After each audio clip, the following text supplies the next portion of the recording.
Very good morning to all present. Good to see some visitors with us. We have the Shirley's mother with us. Happy to see her. And as well as any other visitors we have, we appreciate your presence.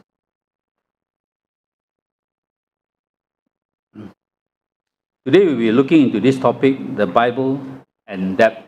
And based on the theme that we have, I think we have stopped for a while ago, the Christian and money. So this topic is related to Christian and money, how Christians ought to handle money, and how Christians look at money, and in this case, debt. Happy to teach this subject. Happy to relieve Brother Chang Kun of this topic, because I think probably this is a very heavy topic for him, concerning that this is a topic concerning debt. So because he had another lesson for the church camp, so he asked me to take over this lesson. So I'm happy to take over this lesson for him.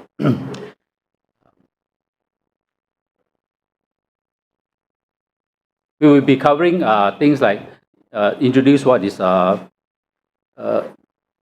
and what surrounds us, things that happen around us, and how we are involved in debt. What the Bible had to say about debt, the challenges that we face, and what suggestions we can find to help us to control our debt, and some key takeaways. I don't claim to be an expert or guru in debt management, right? In debt management, I'm sharing with you what I know and what I have studied from the Bible, and what the Bible had to say about this topic. So let's introduce this topic. You've seen this book 3:5 here. For those who are young enough, you probably will have seen this book before. In fact, this book is very close to some of us, because for me and I have 7 siblings. My parents survived through this book. Without this book, I think probably we will not be around. So we have a lot of sweet memories and a lot of bitter memories on using of this book. So this book brings a lot of purpose, and for those who may not know it, probably ask Brother Chang Kun or Brother Eng. Yeah, he will be also in a good position to explain. Debt, in Chinese is 债务, utang, in Filipino also call it utang. Indian we call it katani. Right? I think we wouldn't have any Indians here to verify it. But anyway, these are the topic we're going to touch today. In the morning, there's 2 words that start with D that people do not like to discuss. That is, first of all, is death, and secondly is debt. So it is something that that people fear to speak, or like not to talk about this matter, because it is something that they do not want to discuss, especially on debt. When I first started working, actually in marketing, maybe about 35 years ago, the 2 things my boss reminded me: you want to call a person for the debt, please call after 10 in the morning. So now we don't call first. The second thing is that before Chinese New Year, you better collect all your money. So during Chinese New Year, you can't collect. Please don't collect money during Chinese New Year. So the Chinese have this called superstitious pantang. So they don't like people to call them before 10 and during Chinese New Year. So if you are doing sales, you need to collect money, please collect before the Chinese New Year festival. I don't know about Raya, but Chinese festival, we will have to collect before that time. So let's see what this topic has got to say and relate to us. We're going to look at financial debts. We're going to look at financial debt. Not so much, it's more formal, and maybe cover informal. Informal, by what I mean informal is another way of saying is improper. For example, like loan sharks. You get money from loan sharks, or even seems to be legal. Like we call it duit kutu. Anyone heard of this name, duit kutu or kutu money? Where a group of people, they collect money together in the pool of funds. Then those people who bid and win it will get first, and those people who want to take the risk will get the last, and who get the most money. Right? Those people who are scared, worried, will bid first, bid the highest, and get the money first. And slowly, every month they have to pay the same amount of money until the end. So this is also a way of informal loans, personal loans, corporate loans, statutory even bills. When you owe money to the government or you owe money to your or you don't pay your bills, you also consider as debts. So we will we will look at it as debts as well in this topic. Why you want to study this topic? Society, because a credit is often abused and debt is not fully accumulated. We have nowadays credit is so easily is so easily obtained, right? And debt is thoughtlessly accumulated. When you want to take a loan, there's so many finance companies who come up to you. They'll come to your house, they'll ask you to sign and make it so convenient. They'll offer you the best rates. You want a credit card, they can offer you, right? Anywhere so often credit is so often abused, and debt is sometimes thoughtlessly or carelessly accumulated. And our culture, we are living in a culture whereby everything people will tell you, oh, you don't have enough this, you don't have enough that. So you need to buy and accumulate more and more debts. When we become affluent, we become careless in our spending. We take more loans, we take more, then we have bigger debts. And because of the wrong choices we make, we later regret. When we are younger, we have less income. Sometimes you think back, it's better because we have less income. We don't think of too much. You don't want to get more things. You don't want to get own money because you cannot afford it. Then you become better. In fact, when you become more affluent, you're richer, more well-to-do, you grow careless. You can just buy something without thinking too much. And because Bible has got some principles to guide us. So this morning we will look into some of the principles that Bible has in terms of debt and credit. This is taken from the syllabus I have. Thanks, Brother Andy, for the syllabus. This is the definition that is given by this person by the name of Randy Alcorn. He wrote this book, Money, Possession, Eternity. He says credit, there's two parts, credit and debt. Debt, not credit and debit, credit and debt. As a grant to pay later for what person received now. Interest is the fee that the creditor receives and debtor pays for his grant. Basically, when you have a credit, you got a grant that you receive the money now and you pay later. But in return, you have to pay the interest, the fee to the creditor. Then what is a debt? The debt is that when he obtains the money he hasn't earned, in exchange for the money or possession he presently receives, he mortgages his future, his time, energies, and asset. Sounds a bit complicated, but what it means that if you will borrow money from the lender, basically you mortgage your rights, maybe your property, everything you put as collateral for him to hold. So you so-called you mortgages or you give away your future, your rights, and your energies, so to speak here. So in ChatGPT, if you look at it, it simply means credit is when someone lets you use their money now with the promise that you will pay it back later. Think of pinjam duit from a bank and shop. You get to enjoy something first, like buying a phone, holiday, go for a holiday and settle the payment later. So credit is often tied to trust. The lender trusts that you'll pay back on time. How about debt? Debt is a money you owe because you have used someone's money and haven't paid it back. So it is hutang you carry until you pay it off. So it can come in the form of a loan, credit card, or unpaid bills. And the longer you take, the more interest you have to pay, and you get penalties. And if at the end you don't pay, you get confiscated. Your property get confiscated, or legal action will be taken against you. So it's something like a friend lends you $100 to buy groceries. That's a credit. Until you return $100, it is a debt. So within the credit and the debt, credit is a doorway, means that credit opens the way for you to get a debt, and debt is the burden you carry after you walk through the door. So that is just an illustration for you to understand what is debt and credit. You may have heard of this thing called AKPK, something that earlier I didn't want to go through, but I thought this is good to share with you this topic. AKPK it is a agency, a government agency agency counseling and pengurusan credit. It helps Malaysians to take control of their financial health and avoid falling into serious debt or debt traps or even bankruptcy.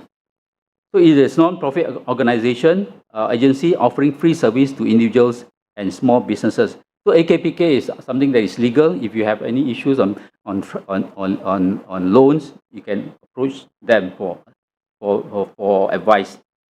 So many Malaysians, especially young adults, struggle with impulse spending. So a lot of our spending is based on immediate impulse that we have. So credit card debt and personal loans. So AKPK steps in before the things spiral, the thing get worse, offering free, confidential, and help to restore financial stability to the person.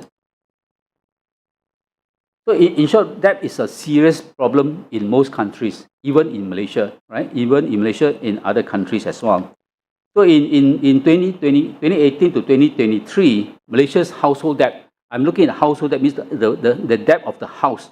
House climbed from 1.19 trillion to 1.53 trillion, a rate of 5.1%. So that is a very, very disturbing trend, all right? Very high trend, very disturbing trend. So it is because government is promoting housing loans, promoting home ownership, and promoting giving tax relief to car buyers. So these are all government incentive to create more ownership and houses and cars, which actually increase the household debt of the people. In March 2025, very close to very not too long ago, right? Total household debt hits 1.65 trillion, or 84.3% of GDP, meaning that for every $100 the country earns, Malaysia household owes about $84 in loans and credit. So meaning that a big chunk of your money goes to loan repayment, right? Committed loan repayment. The average household debt is 198,000 as at March 2025. If you do your maths, each household about 4%, so about 45 to 50,000. So each of the individual in the house owes about 40, 50,000. So this is very close. So these are the type of loans, housing loans, and all the loans that we can secure, unsecured, and so on.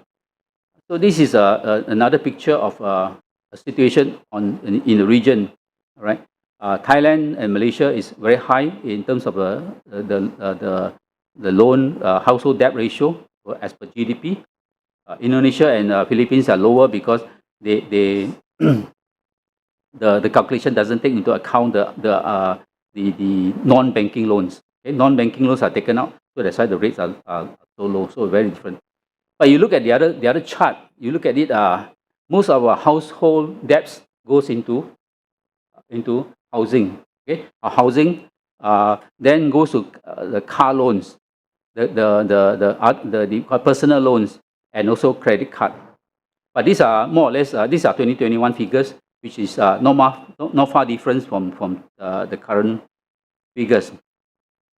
The seriousness of debt is so serious that recently, if you heard news, the France Prime Minister have to resign or be ousted because of the debt of the country, which reached what they call a status of life-threatening. It became life-threatening that he has to be ousted or resign, because the debt stood about 3.34 billion euro, or 1.114% against GDP. Means that every $100 they earn, they have to pay $114 to serve the debt. So they're actually one of the country that is in great debt.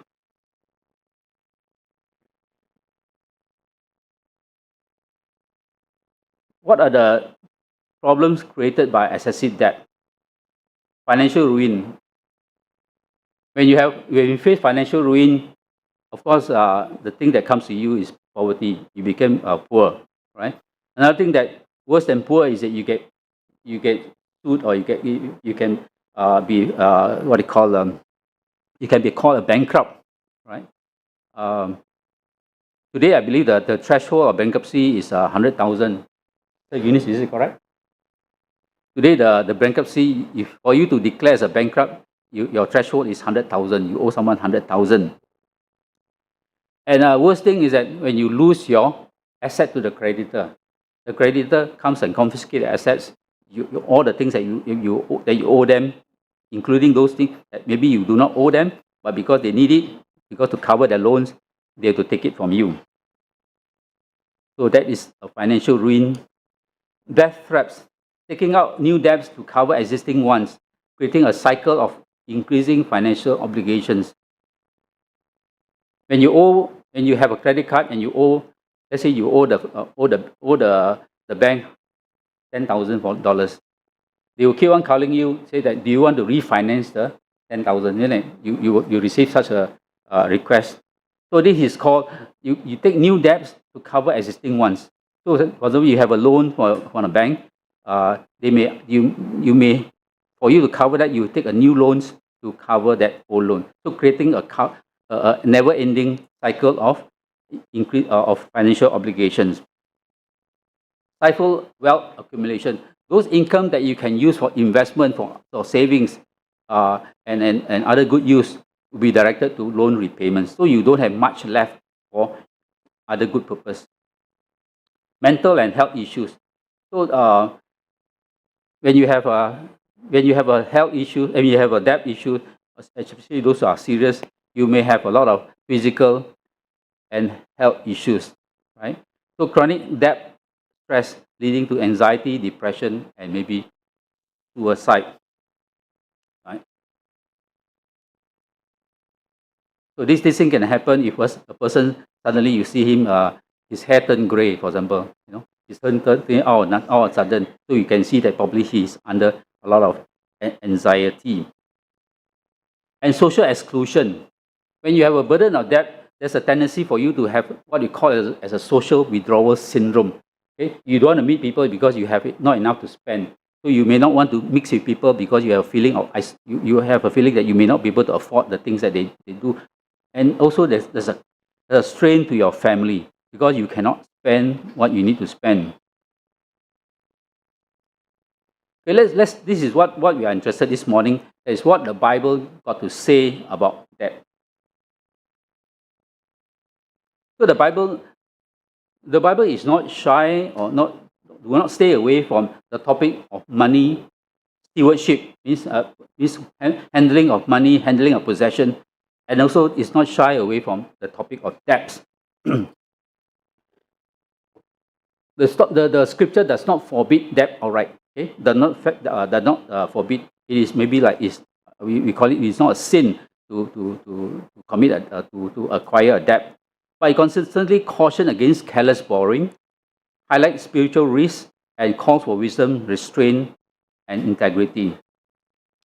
So today we will study some verses that tells us some biblical principles, caution against debt acquisition, debt avoidance, debt default, debt repayment, and debt surety.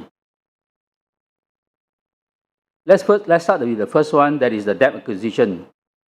If you turn to the Bible in Proverbs chapter 22, verse 7, it says, the rich rule over the poor. The rich rule over the poor, and the borrower is slave to the lender.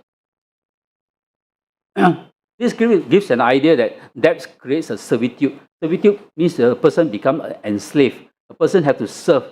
So it is like, for example, if you have if you take a loan from the lender, like as if you become a slave to the lender. It places you under obligation. When you take a loan, you have an obligation to pay monthly. If you don't pay monthly, there will be interest charged upon you. If you don't continue not to pay, then they will take action against you, right? That subjects us to oppression. James 2:6 says, do not the rich oppress you and drag you to court.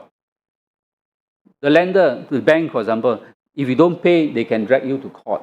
Right? The Bible tells us very clearly that if you be subject to oppression, you receive often that when you take a housing loan, for example, right? You take a housing loan, every now and then they will tell you the rate increase from so much to so much.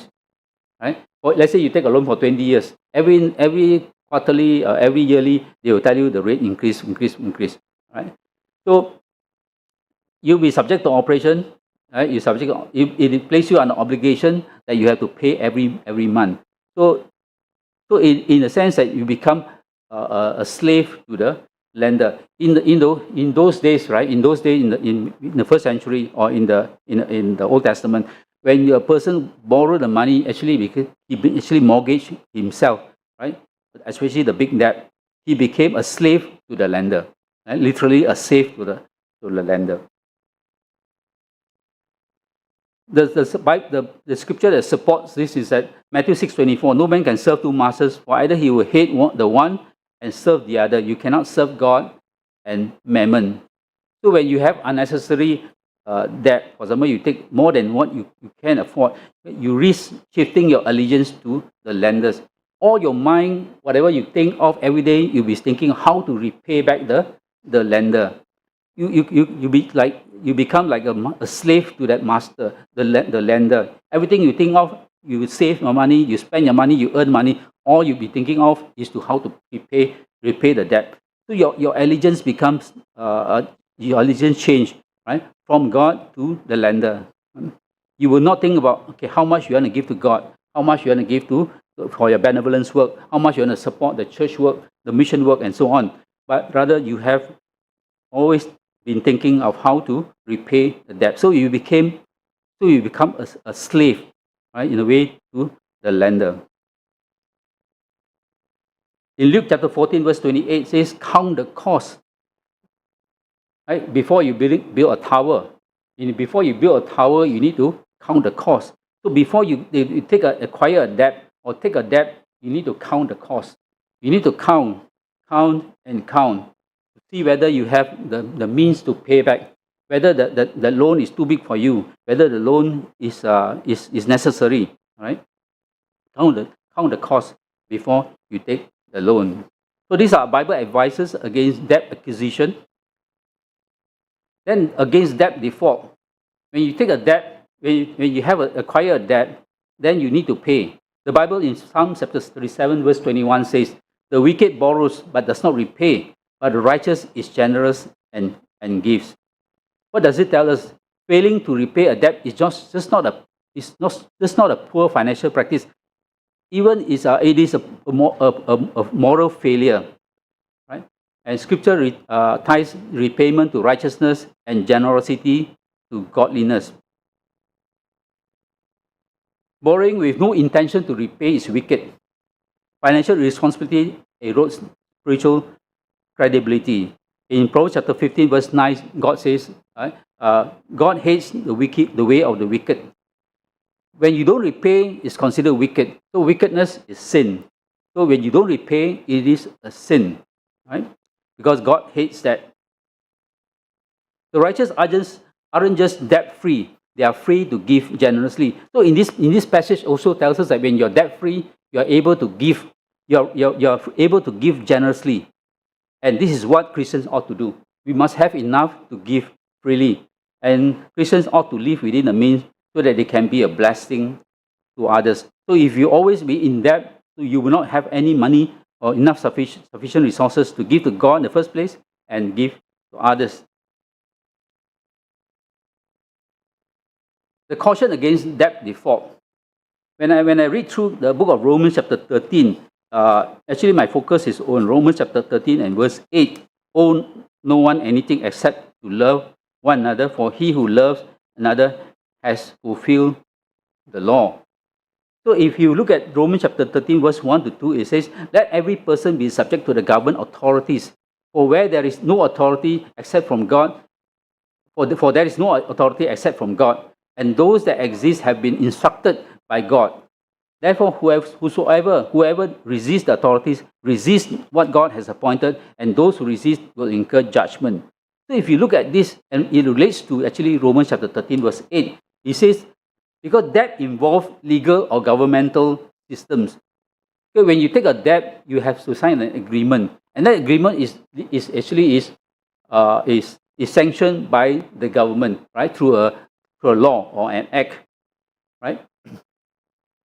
And honoring God includes honoring the structures that He has allowed to exist. So all the laws and the structures in the government is all ordained by God, right? In Romans chapter 13, verse 1 to 2 says that. So if you dishonor the debt by not paying, actually you are dishonoring God, because this is what God has put in place. So defaulting a debt or even evading the taxes, ignoring financial obligation isn't just a civic issue. It reflects deeper resistance to God's order. So if you don't pay your debt, it is resisting against God's order. Then you look at Romans chapter 13, verse 7. It says, pay to all what is owed to them. Taxes to whom taxes are owed. Revenue to whom revenue is owed. Respect to whom respect is owed. Honor to whom honor is owed. So if you look at this, also relates to the payment of debt. So this verse tells us we need to settle what you owe. You need to settle what you owe, whether it's a debt or a tax or any other financial obligation. And repayment of debt is a matter of integrity.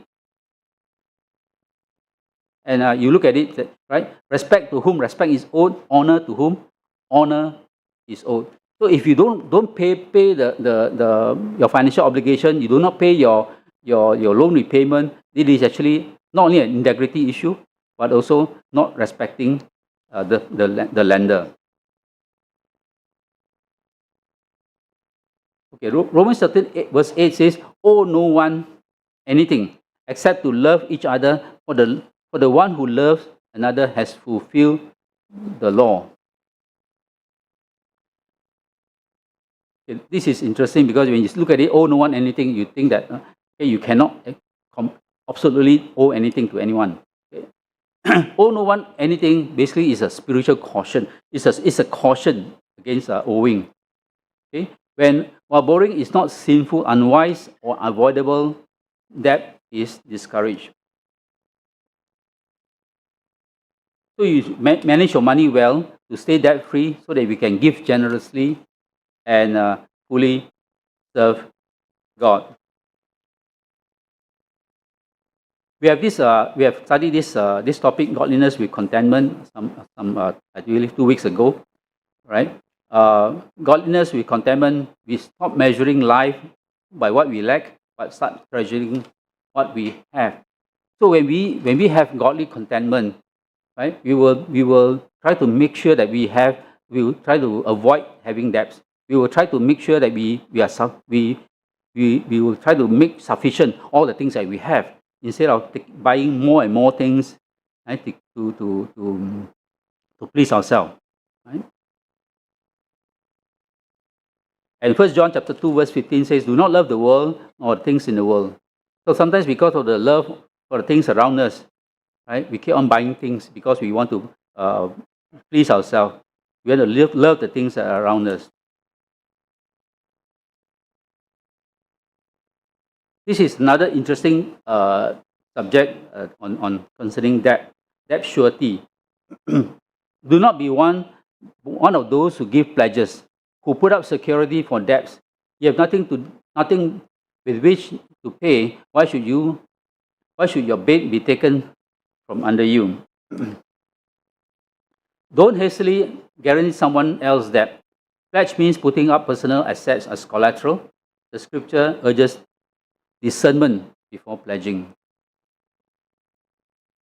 Sometimes we come across people who comes to you, especially family members comes to you and ask you to become their surety, become their guarantor, because they want to go to the university, for example. They want to have something good. They want to buy something, or probably they do not have the financial means to buy. Or maybe they just started working, they do not have the capacity, the financial capacity to buy something. And they approach you and to ask you to become a guarantor. Right? So when you have this situation, please be careful, right? Please think carefully before you commit yourself, because it can have a long-term obligations on your part. But if you have a friend or somebody comes to see you and wants to ask you to be a guarantor because they want to sign up a certain project, they need somebody to guarantee them, or they have some other commitment they want you to be a guarantor, you can actually refer them to the bank, right? Refer them to the bank. The bank will they have the back-to-back guarantee whereby you need to pay some money for them to guarantee them.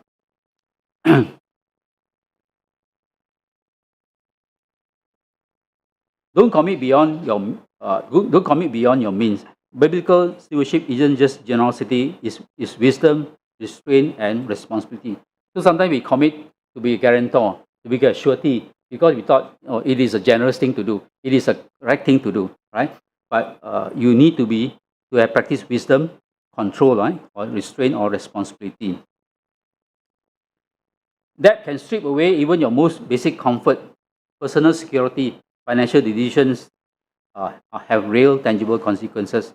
This verse, if you look at it, which I highlight in yellow, right, uh, when you have a pledge or you become a surety, you got nothing to pay. Then the words mentioned here is your bed will be taken away. So even those basic comfort that you have will be taken away. Your personal security will be gone, right? So just think carefully before you commit becoming a surety, because your the risk is real, right? There's tangible consequences if you are not careful.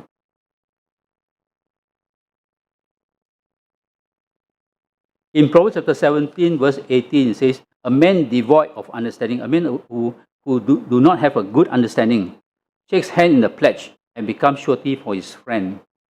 Proverbs 11:15 says, "He who is a surety of a stranger will suffer, but one who hates being a surety is secure." So these verses tells us to be careful, right? To be careful when we become a surety of another person.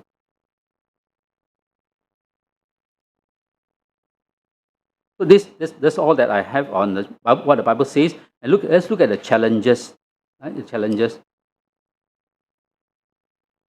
So when we want to borrow, when you want to borrow some money or to buy some things or to get something, so we need to consider these aspects. Okay, whether the debt will limit our giving to the Lord. So when you want to borrow something, borrow money or to have a financial obligation, please check whether you have enough funds, right? Enough money to give to the Lord. Because when debts take priority, okay, our giving to God often becomes secondary. When you have a loan, you have many loans to pay. Whatever you need to give God becomes secondary. You plan your finances, everything you plan, the first level goes to the loan, and then next goes to God, right? So that is not right. Because God says you need to honor Him first. Christians have to lay by in store what we have prospered. 1 Corinthians chapter 16, verse 1 to 2. So as we are prospered, we have our jobs, we have our occupation, we have our earnings. We need to lay by in store what we have prospered to God. We need to place one side. It's not coming to church and then thinking of how much we need to pay the loan and then the balance go to God. So when we are in debt, are we able to give cheerfully and liberally? Okay. So when we have loans, we may have problem of giving contribution cheerfully. We may have problems of giving to mission fund, problems of giving to other works of the church liberally, cheerfully. Right? 2 Corinthians chapter 9, verse 6 to 8 says that, "But he who sows sparingly will also reap sparingly, but he who sows bountifully will also reap bountifully." So let each one give as he purpose in his heart, not grudgingly or of necessity. For God loves a cheerful giver. And God is able to make all grace abound to you, that you, always having all sufficient in all things, may have an abundance for every good work. So we have blessings from God. So we need to use our blessings for good purpose. That is for God first and to serve Him. Right? We do not commit ourselves to too much loans until we have it affect our giving to God. Whether that can keep us from being able to do good. This is related to item 1, right? So Christians are supposed to be zealous in good works. Titus chapter 2, verse 14 means that we have to be eager. We must be eager to do good. Always find opportunity to do good works. But when we are in debt, we will try to shy away, or maybe we try to avoid from doing good. In 2 Corinthians chapter 8, verse 1 to 5, it tells us a good example of the Christians in Macedonia. It says, "Moreover, brethren, we make known to you the grace of God bestowed on the churches of Macedonia, that in great trial of affliction, the abundance of their joy and deep poverty abounded in the riches of their liberality. For I bear witness that according to their ability, yes, beyond their ability, they were freely willing, imploring us with much urgency that we should receive the gift, the fellowship of the ministering to the saints." So, in this example of the Macedonians, they were poor, yes, they were deep poverty, right? But they have something to give, right? And they have money to give. Let us not be in deep poverty whereby all our money is committed to the loans, that we do not have money to give for good works or to God. And in Ephesians chapter 4, verse 28 says that we should work so that we can have money to give others. So we should work so that we can have money to give others. So when we have heavy debt repayment, we have a lot of things to pay. Right? We have little for God's glory. When we are in debt, we also struggle to support church work, benevolence, and mission work. When we want to borrow, we need to consider whether the debt that we incur is driven by what purpose. Is it because of our materialistic cravings? Is it just because of our wants? Do we go for the things that we need, or we go for things that we want? Or we get the things because we are keeping in line with the world standard? Because your friends have these things, so we need to have it. So your friends have a bigger house, we need to have a bigger house. Okay? So we will face the consequences if we follow, or we are trying to keep up with the world. Is it that we want something that we can't afford and consider credit to get it? Most of the time is, if you want to get something you cannot afford, of course you get credit. But what I mean here is that it's something that is beyond your reach. It's beyond your reach. After calculating your financial income, for example, you know that after calculating, you will not be able to afford it. You will not be able to afford it. Right? 1 Timothy chapter 6, verse 17, the rich were commanded not to trust in uncertain riches, and reminded that friendship with the world is enmity with God, and a warning to avoid negative influences. Sometimes we mix with people that are, always want to take loans, want to get more and more for themselves, want to keep up with the world. So if you have friends like that, so that will be negative influence to you, and that is bad. So we have to stay away from friends that give you the negative influence, and those friends that trust in riches, trust in riches. We should not be like that. That can cause us to compromise, to miss out on opportunities. Uncontrolled debt can lead to bankruptcy, okay? Which involves sinful conduct, which I've shared earlier. Psalm chapter 37, verse 21, the wicked borrow but do not repay. So it is when you do not repay, it is wrong, right? It is wrong, and worse still, you'll be under a situation whereby you are called a bankrupt. And secondly, when you have accumulated a lot of debts, do you need to take a second job, or take a second or more jobs, or to work extra hours to pay the loan, to make the repayment? And all these things will take away your time from your family and the church. Right? So you have to think of these things before you take a loan.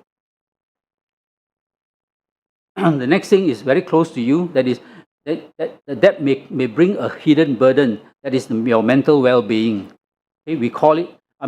We are, as Christians, we should live a life that is free of anxiety, not because our life is easy. Right? The Bible doesn't say that, but because God is trustworthy, and we can trust in God, so that we can prioritize His kingdom, His righteousness, and we can rest assured on His assurance. Matthew chapter 6, verse 25 to 33. So if you have a massive debt, basically you will worry, right? You will worry, and you are slave to the lender. So you will bind your thoughts. You may not sleep well. and you will not be joyful, right? Because all the debt, the burden of debt will be on you. So many live in depression and may seek professional help because of their spending is out of control. And this type of life, definitely God will not be pleased. Debt can ruin, whether the debt can ruin your family and personal life. So debt is not a merely an individual problem. So if you have a debt, if you are individual, you are married, I believe the whole family will also be involved. The whole family will suffer, right? If your debt cannot be repaid, your family, your children may not be able to go to the proper school or proper food that they need, right? That also will cause divorce because it's one of the leading causes in divorce and arguments and even fights in marriages.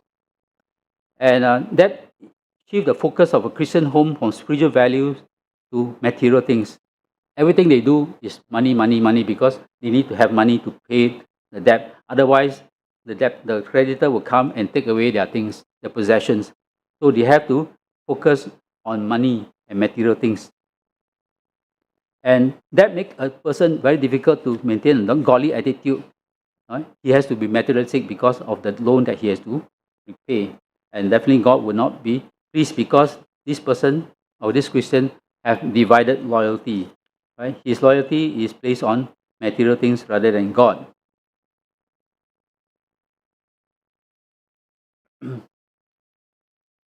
Let's now move to some suggestions on debt management. As I mentioned, I'm not an expert or qualified person, but we can share to you what I have experienced or what I've known. Okay, so debt management involve making right choices or wise choices, need good planning, and also most importantly, discipline. Right? Without discipline, the first two will fail. These are a list of suggestions, but these are not exhaustive. If we have debts with us, I think most of us have at least have a credit card, so we have some loans with us. So list the debts that we have and review the repayment plan. Review the repayment plan and avoid further unnecessary borrowing and live within your means. Budget effectively to reduce repayment sum period. Prioritize the reduction of high interest debt. So if you have a loan, look at the high interest debt and try to cut them down or pay them as fast as possible. Discuss with your family members or church leaders, or maybe get some professional help if warranted. In this regard, I just want to share an experience that I have when I was in Malacca. One church member had some loan. I believe it's improper channel loans, right? And got into trouble because of course cannot repay. And so she approached church members individually to ask for assistance, which members willingly help, but knows that she will not be able to return the money. Okay? Just a one-off giving to that sister. But later, when the church leaders came to know about this matter, right, she called the Christian lady to discuss, and because it's not good for her to approach individually, right? So if ever there's a member of the church, right? I hope there's none here. If there's a member of the church approach you separately for a loan or a gift because of their in debt, try to refer them to the elders, to the leadership of the church, so that we can actually discuss with her and see whether we can try to help her in whatever possible ways. So in that case, in the case in Malacca, we have the church leaders discuss with her and try to help her. Of course, it's difficult. Right? It is difficult because when you reach a stage whereby the lenders come to you and maybe making threats to you, probably you have already you have to make you have already accumulated a lot of debts, and maybe the interest rate has it's already become so huge, right?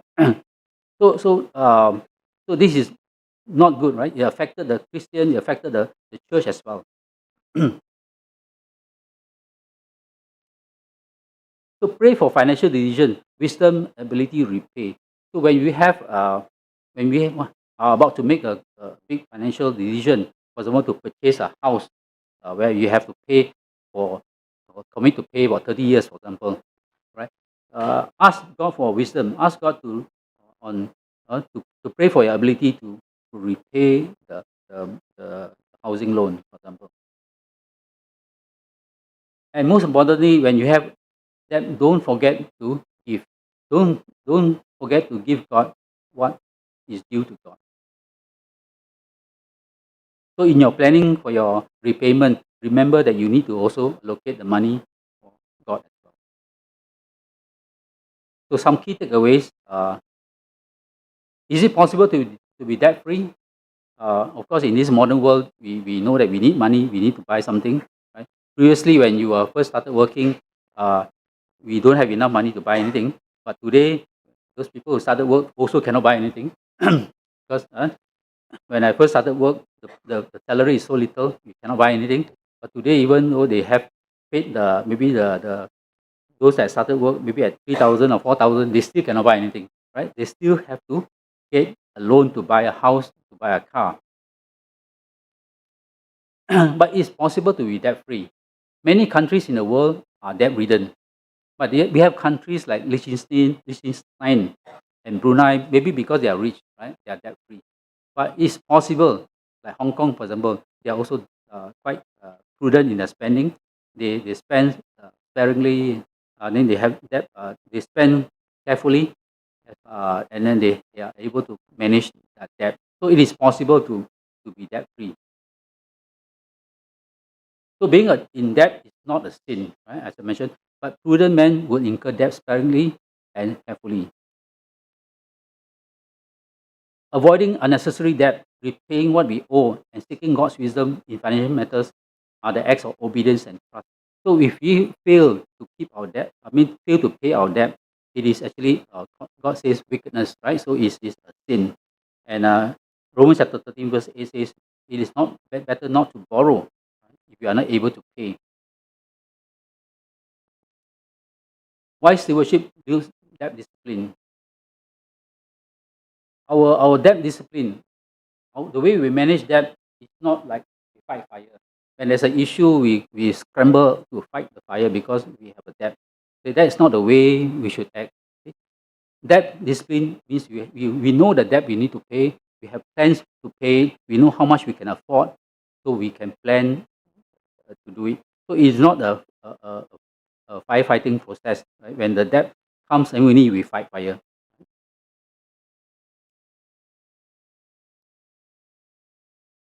How we handle money, including, is a reflection of our trust in God and commitment to His kingdom. And honor the Lord with your wealth. Worship, uh, our worship giving, our benevolence, our mission work, gospel outreach should not suffer because uh, if we have debts that we cannot pay, or we have debts that we have to pay so much. Okay? So what we have, the things that we owe, if you remember that whatever things we owe is to honor the Lord, then we will be able to manage our debt properly. Our financial priorities mirror our spiritual ones. Where your treasure is where your heart is also. Last but not least, debt disrupts the spiritual stability ordained for the home. As I mentioned earlier, okay, when you are in debt, it will affect the family. Okay? When debt controls your decision, it strains your relationship with your spouse, your family, your children. Okay? It steals your rest. It disrupts the grace-filled rhythm of the family that God has designed. So it is not only financial, it affects our time, priorities, relationship, and spiritual health as well. So with that, I thank you for your kind attention. Maybe I just take one question or one comment before we end. Yeah, Andrew, you got a debt now?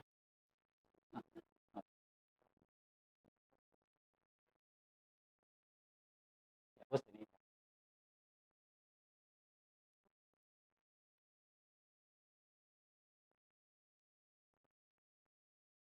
planning. Yeah.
Mm.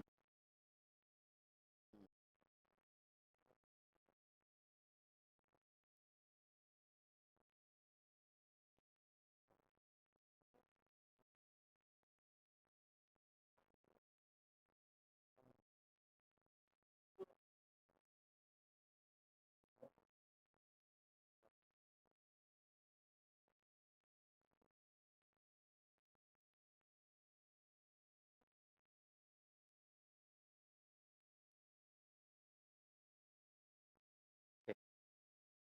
The first one is what is the first one? Oh, okay.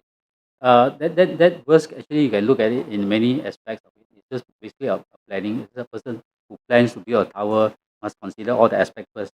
So when you want to take a loan, you also need to consider all the aspects of the loan, the obligation, the pay, the collateral that you need to come up with, the down payment and all. So if you don't have that in order, as well, if you are a Christian, you also must plan whether you have sufficient to give to God and to your family and others. So I think that calls for proper planning. Because planning to build a tower is not easy. So you need to plan carefully. On regard of whether that is a sin or not, I believe that if that is not a sin, if that is a sin, then everyone, most of us here will be committing a sin already. Can I see the funds of those people who do not have any credit card, debit card, but debit credit card don't have. So I believe everyone would have seen already, right? But I believe that is not the intention of the word. It's just like when we want to borrow money, we need to be very careful because whatever we need to borrow, we have the commitment to repay. We need to repay because if you don't repay, you are not honoring the lender, you're not honoring God because this is a structure that God has put in place. The government have put in place a lending system. There's laws behind it, and we need to actually abide by the law. And when we take a loan, we need to repay. Okay? Uh, in view of the time, I like all you all to stand up to have the